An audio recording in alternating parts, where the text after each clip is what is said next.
Thank you very much, James. Thank you everyone for being here today. It's been a while since I gave the last colloquium, I think when I was about to finish the PhD like 5 or 6 years ago, at least. So I'm delighted to be here today. So in this talk, I'm going to give a brief overview of a work in progress project that involves digital mapping of a corpus of Catalan-language crime fiction dating from the turn of the 21st century. That I'm developing with a colleague from the Universidad de Salamanca, Spain, that good-looking fella there, Alex Martín Escriba, whose expertise is in crime fiction, not only in the Catalan context, but in the Iberian context. And a good thing for every digital humanist is that he directs a collection of crime fiction in Catalan, so he has access to the manuscripts. It may seem, and this will be recorded, so I don't want him to see the recording, I think that I'm only using him to get the corpus, okay? He is a proper expert in the field. Okay? He's written extensively on crime fiction. Okay, so he is basically in the Iberian Peninsula, he's considered to be one of the experts on the field of crime fiction. We met at a conference a few years ago in the Anglo-Catalan Society. And then we also met in 2018 in the centenary of the birth of Manuel de Pedrolo, the writer that I did my PhD on, mapping his spaces as well, not only in crime fiction but in science fiction and realist novels, and that's how we met. And basically he was very interested in the mapping aspect, and recently, last year, we met in another conference and we started kind of saying that we had to kind of combine the expertise, like his expertise in crime fiction and my little expertise in mapping technologies in the Catalan context. So at the upstart of this talk, I already noted I am very interested in how some of the traditional spatial humanities theories formulated during the so-called spatial turn at the end of the 20th century, which is basically a movement that places an emphasis on place and space in the context of the social sciences and the humanities, and that gained traction at the very end of the 20th century by the hand of writers such as, or philosophers such as Michel Foucault, Henri Lefebvre, or Michel de Certeau, among many other intellectuals. And I'm particularly interested in how some of these traditional spatial theories can enter in dialogue with the digital humanities, more specifically with the use of geographical information systems in mind. At the inaugural professional lecture at King's College this past June, Stuart Dunn mentions a 1993 conference at Friday Harbor in Washington, in which, and I'm quoting Dunn here, critical geographers and GIS practitioners agreed once for all that they could work together, okay, for the first time. Don was too young to attend that conference back in 1993, but he managed to get an invitation to the second iteration of this conference in 2014. And from the conference reports, we can see that that marriage between critical cartography and GIS in 1993 preceded a romance, I would say, between critical GIS and the digital humanities more than a decade later in 2016. And we can see here by the report, a description of the relationship between the digital humanities and critical GIS might be premature. Okay, notice the use of the word premature here, or the potential for synergies, and holds great promise. But nearly a decade later, we can declare that that marriage, in a way, is being quite fruitful. Okay? Testimony is the work of many colleagues in DH, such as Patricia Morrieta, to give you an example that we brought to UCC a few years ago. Daniel Alves, that you may know very well because he was extern here for a bit. Anna Fokke from Uppsala, just to mention another person in the international context, and our own very own colleague Sean Day, that has done quite a lot of work in the Irish context and international as well. It is precisely that marriage that I'm very much drawn to analyze from a theoretical point of view. Take, for instance, the idea of cities as urban palimpsests, as seen by Huijsen. A palimpsest view, for those of you who don't know what a palimpsest is before you could just bring the laptops to class, and before you could bring the notebooks, the Aisling notebook. I think it's a milestone of my teaching career to have been able to just drop an Aisling notebook there in the presentation. Before that, access to paper was kind of quite difficult, was pretty expensive. So the idea was that it was an incredibly expensive commodity, and pages were used and reused, and they were painted over, and text would be painted again and again, and a layer of point was applied just to be able to kind of repeat those texts, creating layers of layers of layers of layers of text, and that's the idea of a palimpsest. What Husen does is that he sees the city as an urban palimpsest, where layers upon layers of historical layers, historical events, collective memories, architectural changes across time, visible or not, are an inseparable part of what the city is. You know, in Husen's imagined city, strong marks of present space merge in the imaginary with traces of the past. Erasures, losses, and heterotopias, in his own words. But how does GIS help to recreate this urban palimpsest? In my opinion, I think it almost feels like GIS was designed for it, because it almost feels as if it was created for that purpose.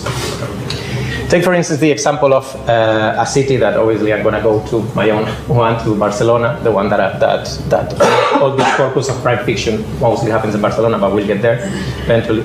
An example of a city that you may know for the reasons, or at least vaguely recognize, and the most famous street, which is La Rambla. I don't know how many of you know La Rambla. La Rambla will be kind of the busiest space in Barcelona, the most touristy as well, the one that is always kind of full of party. But again, as well, probably, if you are going to Barcelona and if people tell you that you have to be careful with robberies and stuff like that, La Rambla is probably going to be the place where you're going to get robbed in a way, because they're professional ones and there's a lot of vigilance as well. And that picture there is basically kind of rational, a fight in a street that, again, is just this Spanish government tends to use kind of Barcelona, La Rambla Barcelona, and the violence there to actually paint a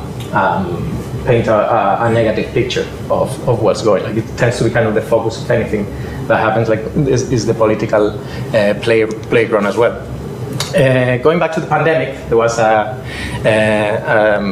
reappropriation of the streets, and La Rambla included by certain different animals. You can see, I think that's what is a wild boar? I think a wild boar that ended up in Barcelona. It's also kind of that. It's also a metaphor for that idea that Barcelona has become kind of an overexploited by tourism city, and that reappropriation of the streets. Again, you probably remember, for the wrong reasons, kind of it's also a place of commemoration and violence and tragic things. That's actually the spot that is used to commemorate the victims of the 2017 terrorist attack that happened in La Rambla as well. So there are many different reasons why you may know La Rambla, but again, how can we use GIS to recreate that idea of palimpsest? If you have a look here, I'm going to try and play the video and see how it goes. You see different locations there. Okay, that can be actually with the use of GIS and a timestamp. You can actually recreate, like those convents that you see there were convents that were burned during 1835 by the anarchists. Then the Font de Canaletas is kind of the Barcelona football club to celebrate, the place that they celebrate, and it was built at that time. Then you have different constructions of important buildings that are kind of landscapes of the city. The bombing of the theater, Liceo, a bit later in time. The reconstruction of the theater of the Liceo, which is one of the landmarks there. The assault at Bank Central was a bank robbery that may remind you of a famous series adaptation that they did recently. And then also kind of places like La Boqueria, like that market that would be the equivalent of the English market by Barcelona, or Plaza Real. And the building of those spaces and different buildings. The second and third fire in the Liceo, that theater has been on fire more times than any theater in the peninsula, I believe. But that's the idea of that ability of kind of consecutively watch timestamp event that allows layers to kind of become visible or invisible whenever we want. It's only accessible with the click of a button with GIS technologies. Of course, these different historical landmarks are not only, and you won't find them on your usual Google Maps search. Most people walk these streets every day completely unaware of the complexity of these layers and the historical significance of them.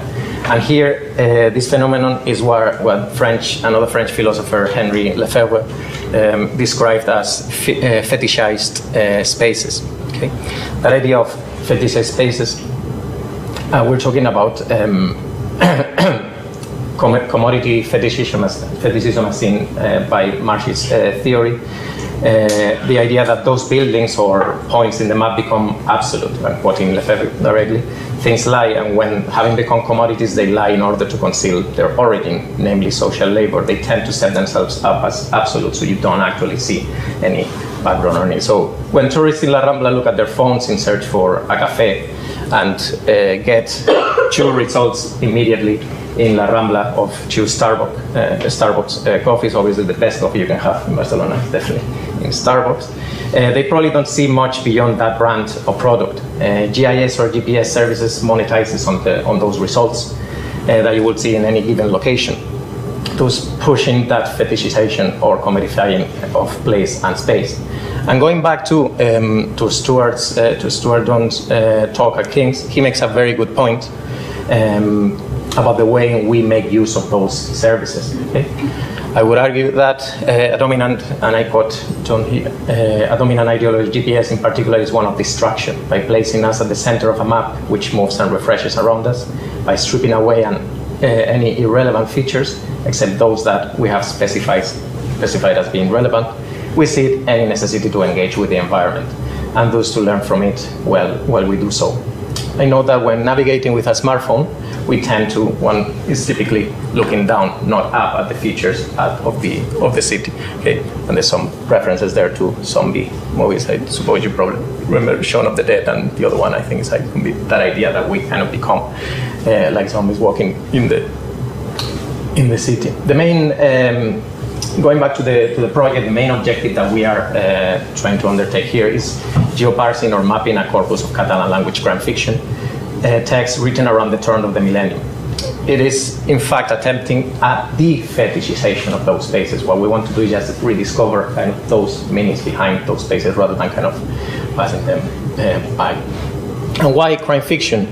You may think crime fiction has the ability to explore social issues through crime fiction. Can be a powerful tool for exploring social issues and commenting on contemporary society. Many crime novels tackle issues such as poverty, inequality, racism, and corruption.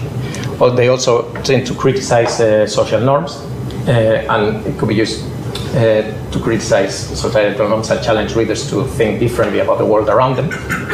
And they can also reflect on social change. It can reflect social change and the evolving values and attitudes of society, and particularly reflect changing attitudes towards gender, race, and sexuality.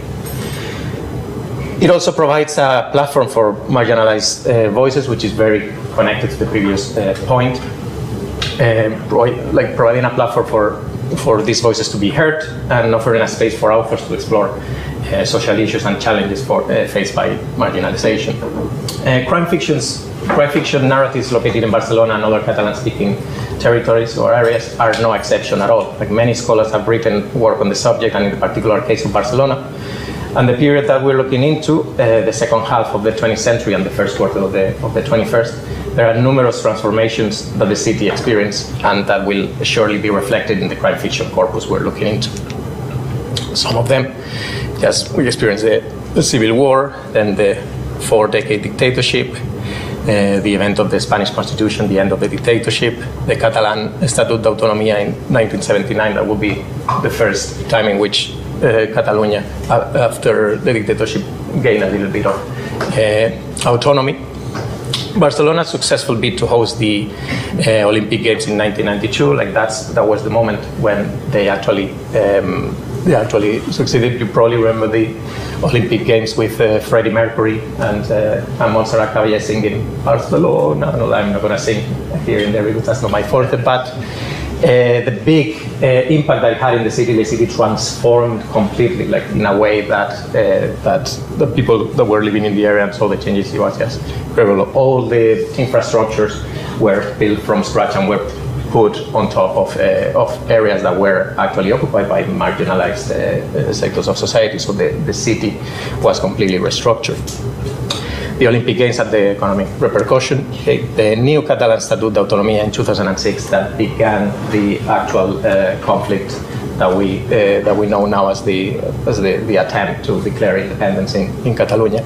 The issue was basically that there was a sentence against that 2006 statute by the central government, going back to rights that had been gained in the prior 1979 statute, and they were completely removed. One of them being language, which is a quite strong identitarian element in Catalonia.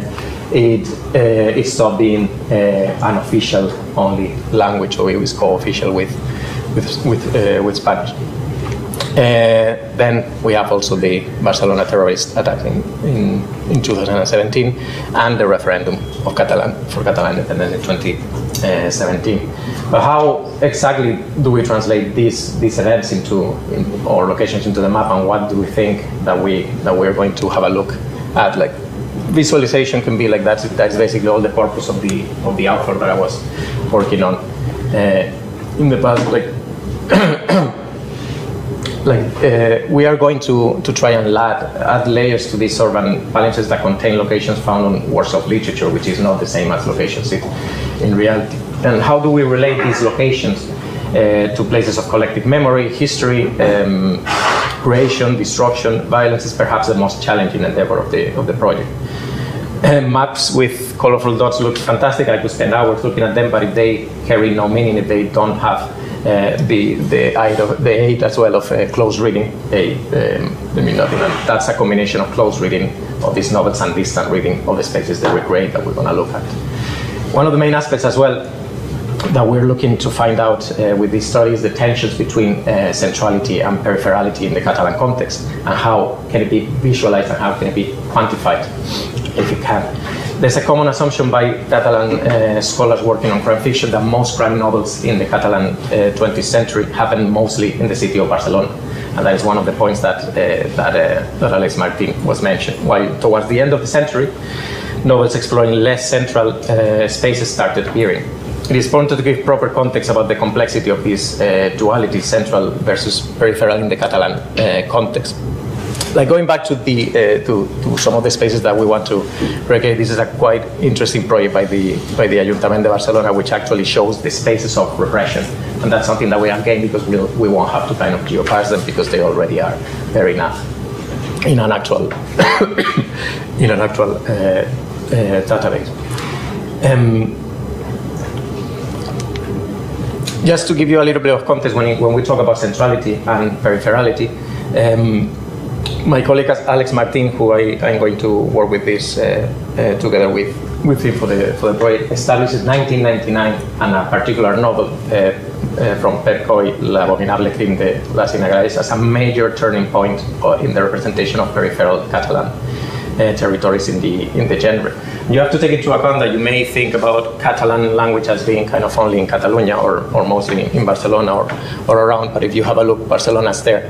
That would be Catalonia, and this part of France that is occupied by the idea of Països Catalans is the traditional spaces in which Catalan was spoken. Valencia, even though if you go to Valencia, they'll say that they speak Valencia instead of Catalan, and you should not tell them otherwise if you want to stay out of trouble. The islands as well, Mallorca and Mallorca. Mallorca is starting as well to say Menorquí or Mallorquí instead of Catalan, but it's literally, as a philologist in information, I can tell you that that's the same language, okay, with different variants. Okay? But just that idea of centrality and peripherality, like anything that is kind of written outside of Barcelona, it's considered in the Catalan context as something from the periphery. And there's kind of a lot of, and you have to also take into account that independent process, that independence process that we were talking about, or that you may have seen in the news, happened very easily only in the region of Catalonia. So there is kind of a fracture there as well in ideological terms. As in, you left us here alone, and you don't try and take us with you. So we have some discussions as well with Alex Martí about that centrality of peripherality. He's written extensively saying that everything happens in Barcelona except after 1999. I have an example from the early novels of Pedro, I think it's 58, in which you see different locations. Sorry about that. You see different locations as well in Lleida, for instance, which is exactly the place that he mentions, like that 1999 novel that he mentions as the point of fracture happens in Lleida, and this is from different. We may say that they're kind of sporadic or just exceptions to the rule, and that's okay. And it is also a matter of what happens in those spaces. In the particular example of these spaces that tend to be kind of outside of the central, they're what Foucault may call heterotopias, like places where people go and behave completely different, or try and kind of deviate from normal behaviors. Most of the killings, or most of the aggression, or most of the violence happens outside of Barcelona in this particular novel. So rurality is used kind of a place in which you can actually commit violence without the same consequences, and it responds a little bit as well to some of the atrocities that happened during the Civil War that tended to happen in kind of other places in the city, not a little bit away from the centrality. As well, we tend to think about Barcelona as the center. Barcelona has also, within Barcelona, you also see further territorial divisions in terms of what are central neighborhoods or in terms of representation in the genre.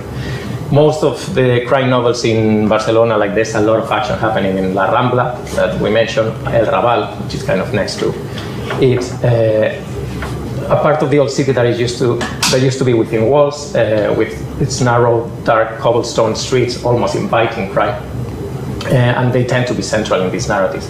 But they are actually peripheral in socioeconomic terms, with a mixture of high levels of immigration and areas inhabited by low-income families, almost door-to-door with the Barcelona of the Airbnb.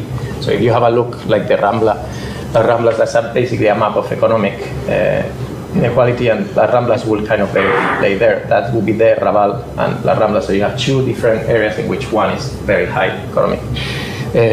Probably high economic income by people who don't even actually live there. They have the addresses rented out as Airbnbs, and then you have the worst part of the poorest area, very, very close to the city center. And as Martí himself describes, es pot observar, let me see. Es pot observar, I have this one here. Okay, I'll read the Catalan one if you don't mind, and you can read the English version.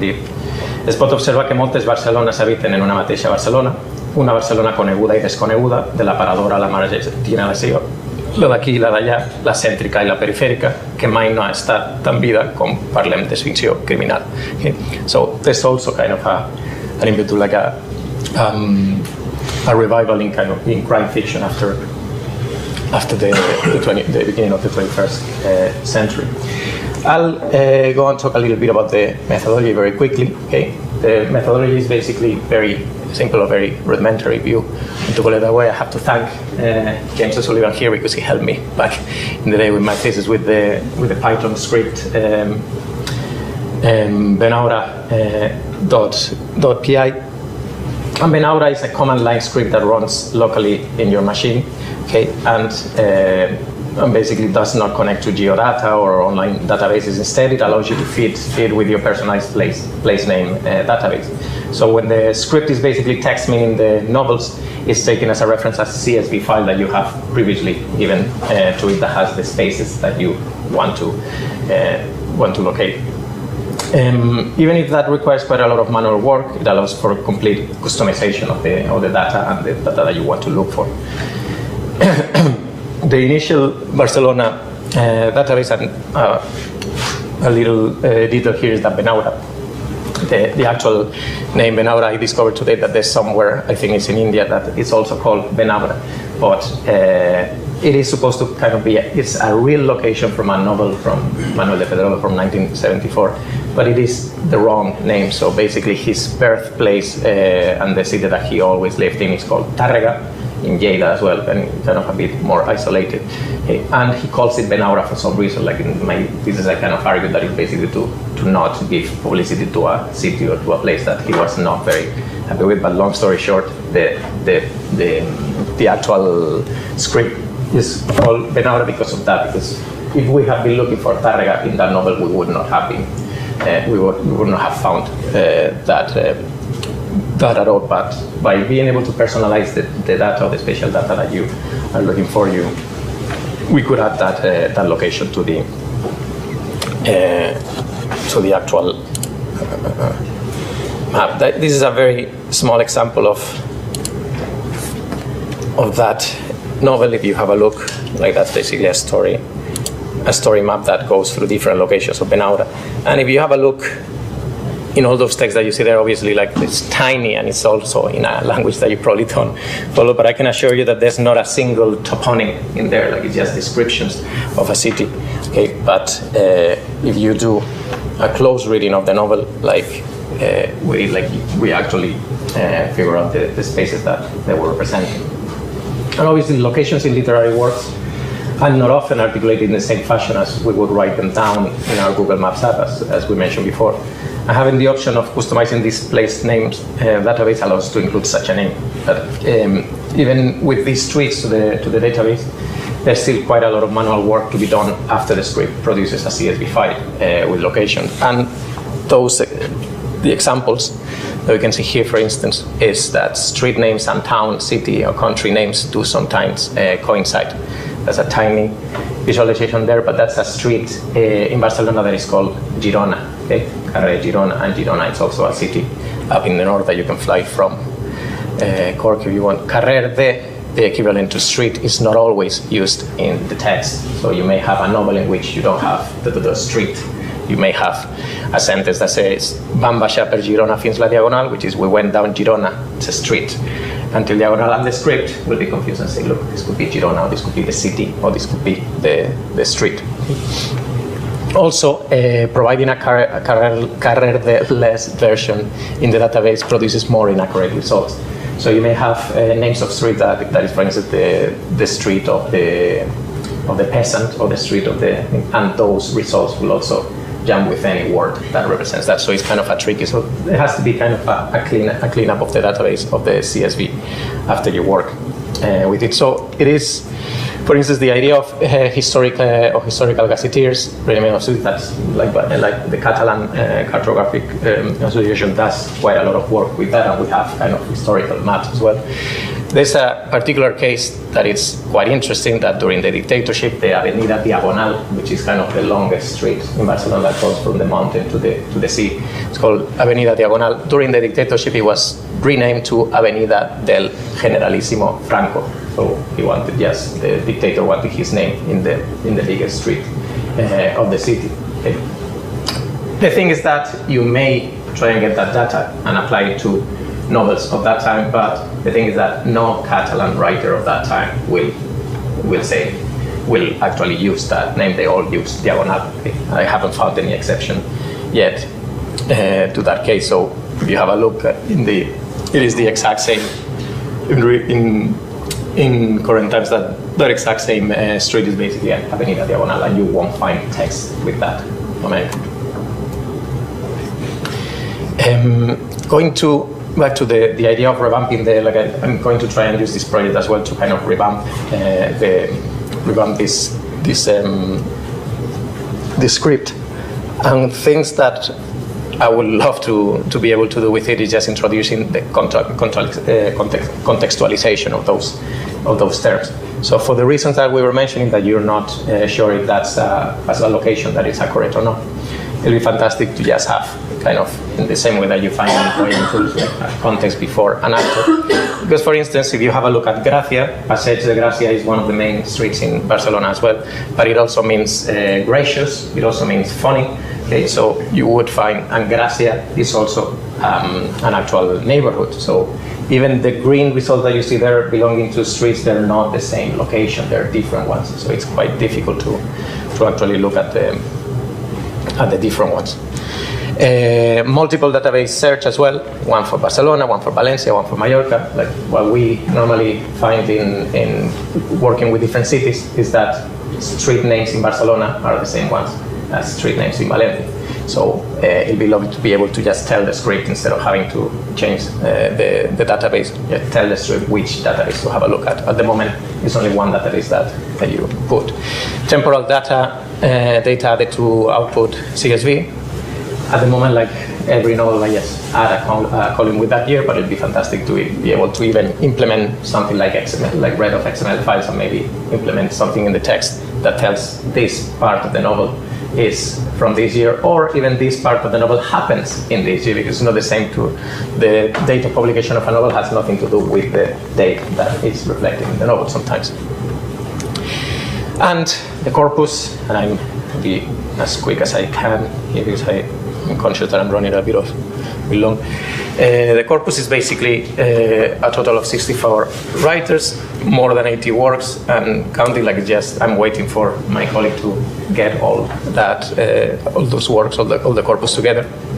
And there's quite a lot of geographical diversity. Like you have at the beginning, like Rafael Tassis is considered to be like one of the first writers of crime fiction in the Catalan context. Followed by Manuel de Pedrolo and Mariorella Campmany, which is considered to be like the first Catalan woman who wrote crime fiction. And then Jaume Fuster continues with the tradition, and he is the one that actually opens it to a wider audience. And all the new writers that you see here like follow the tradition of Jaume Fuster. So in the turn of the century, we have more diversity as well. We have plenty of different works and different geographical diversity. We have writers from the islands, from the periphery as well, and the corpus is like we take into account, and we value the idea that one particular aspect that we really want to take into account is acknowledging the gender imbalance in Catalan crime fiction production. There's a gender gap that has become smaller in the 21st century with the incorporation of many female voices to the genre, but that is still there. In the same way, and just to finish, in the same way that Ignacio Klein and Novel posed the question, whose data? Okay. In the context of intersectionality in digital humanities, I like to end as well with yet another quote by Stuart Dunn that brings this idea to spatial terms. Okay? And I quote, "We need to highlight how spatial information has been appropriated, documented, and expressed in the past, and highlight its evolving nature in terms of its relationship with technology." So in the same way that we need to interrogate where is the data coming from, like that spatial data is yes also part of it as well. And this is an example, for instance, of a novel written around the same date, but by Manuel de Pedrolo, and the other one by Mariorella Campmany. And we have that opportunity of comparing different layers. I know it cannot be seen very well, but we have that idea, the possibility of either comparing them parallelly or kind of putting different layers there. And we will be very interested in seeing if there's differences in the type of spaces that are represented, particularly not only the gender dimension, but also someone writing about Barcelona, but being from Mallorca. So that idea of peripherality and centrality. And that would be all. Thank you.